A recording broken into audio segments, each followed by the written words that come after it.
episode, I think 4, Breakfast with Bobby. Is that what we're calling it now? Episode 4, time to rant and make breakfast. It's really kind of a cool thing I got going here. Definitely a little bit later than I prefer to start doing this, but it is what it is, and it's what we're doing today.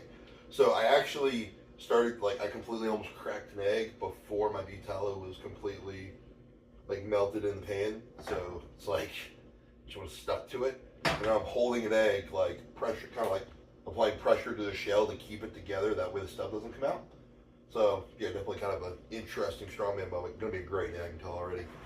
But, guys, what I want to talk about.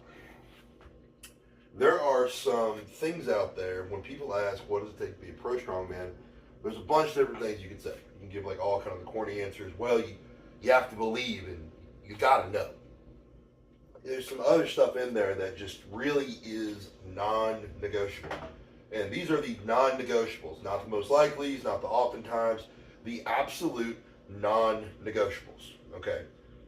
These are things we're going to talk about, okay? Number 1, your non-negotiable, your training age when entering the sport. And I do mean your training age in terms of resistance training and obviously various other athletics. But I generally don't count anything prior to the last 2 years of high school. But now, if you did have something that happened at a very young age playing sports that resulted in a very odd but massive injury, then yes, you do have to account for that. But what I mean by training age is strongman, if you are going to try and do it at a competitive level towards the top of the food chain, we'll say in the sport, it's inherently unhealthy. It truly is. The practices and the principles that we follow for our training methodologies, which there's more than a few out there, they themselves there's nothing wrong with. We just begin exceeding load. And if you get really good, you're competing super often, or have the opportunity to do 5 really heavy shows a year, that's pretty often, and it's rough on the body. And the frequency and intensity pushes you very quickly out of that, what I would call healthy range for training or training for health range. At that point, you're an extremist, which, there are healthy things, or there are elements of health you may maintain, but there are certainly some you're not going to, and some negative ones you're going to acquire over time. So when you're looking at that situation as a whole, training age as an adult in terms of how long have you been training, how long you've been working out, and then you need to assess, okay, of that time, how long have I known what I was doing for? And that really matters, because if I meet somebody who's been training for 8 years and has only known what they're doing for 2, then that person is a minefield. And that's exactly what they are. They are a minefield of absolute unknowns, because you don't know how bad they've hurt themselves over the years. Versus if I meet somebody, hey, I've really only been training for 3 years, but they knew what they were doing, they researched, or maybe they had a coach before you and things just didn't work, but that coach pushed them along the right direction, is more of a preferable scenario. So, take into account your training age when assessing how far can I go in the sport. So, training age being 1. 2 is going to be your adaptability as an athlete. Because unfortunately, what we do, or I would say the patterns of style of events, or what the year is going to be, is it going to be a heavy year? Is it going to be an athletic year? Is it going to be like this year where it's absolutely insane and we have 6 events in a contest and 13 total events?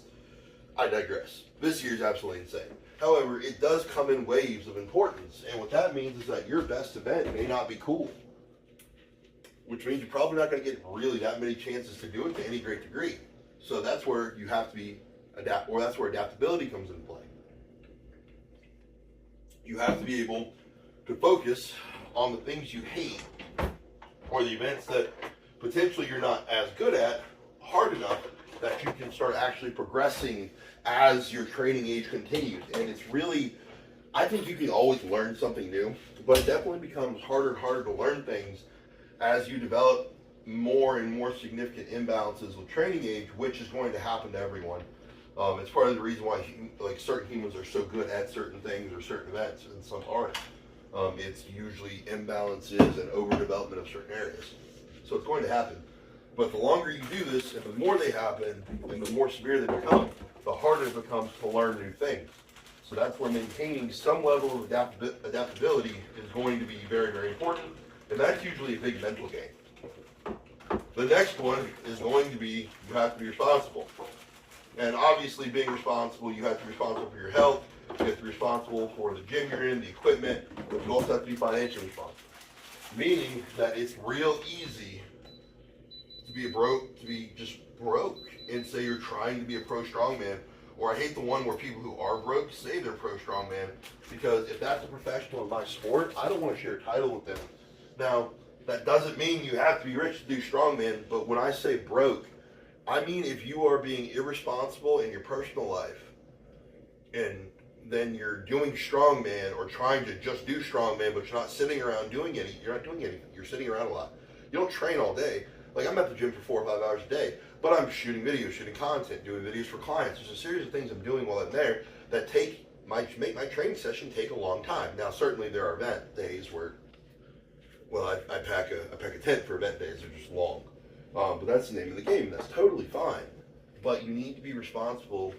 That way you can put yourself in positions when it matters to be able to financially commit and take some risk that will help put you in better position to maybe one day not have to do the job you don't want to do and be just part of the fitness community. That's a wonderful thing to be. It's a wonderful place to be. Okay. The next non-negotiable, social media and what's on your social media.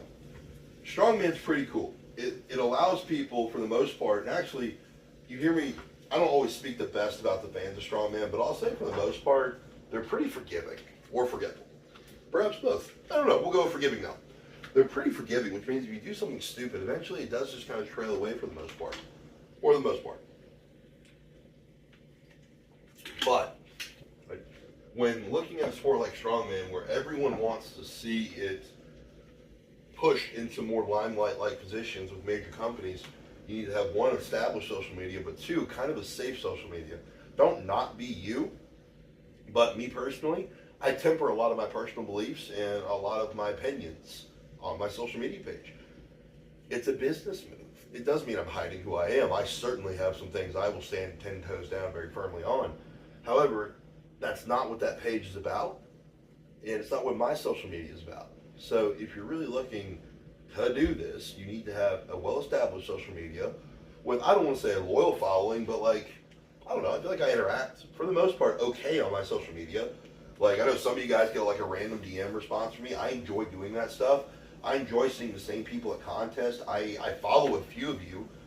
There's a couple of people that I followed from seminars years ago, and I love seeing, I never coached them or anything, just seeing the life updates. Hey man, talking to me as I'm, posting stuff, and having a following where they're not just watching for your success or your demise, but where you actually kind of talk to these people every now and then. I think it's mandatory. I do. One, because, unfortunately, more people than not are kind of crappy. And when they feel like they have right to make opinions about you, you oftentimes hear some pretty cruddy opinions. But then you meet these really cool people who you don't have conversations in your comments with them. You have it in your DMs. And they're telling you, hey, man, or girl, and now it's strong man or strong woman, it's both ways. And so it makes up for it. It really does. The good fans I have experienced versus what you could call the bad ones, I think they're just misinformed people usually. Potentially maybe just not totally aware of, I guess, the realities, or they get lost in the moment. I don't generally think they're bad people for the most part. But anyways, I digress. It definitely evens out. So you need social media, you need a good group of followers, you need to communicate with them, and you need to have a solid professional social media. Present yourself well. Or maybe not so well. Have fun with it. Be a little edgy. Don't cover your personality, but understand the limitations you put out there by maybe overexposing too much of your personality, which, I don't know, I'm told it's the thing, so I've kind of capped mine a little bit. The next thing, this is the one that there's two things left, and these last two are the ones that people oftentimes want to argue with. The one that I'm going to bring up next is called luck. You have to do the right thing at the right moment in the right place in front of the right people at least 2 or 3 times. And on contest day, that's a hard thing to do. And no, that's not always winning. You have to learn what organizations are looking for. And you can't always go ask them what they're looking for. Sometimes you just have to get lucky, uncover it, do it, and go, bam, they like this, right? And obviously, you still have to place up high. But I know there are certain organizations that look very fondly on a big raw deadlift.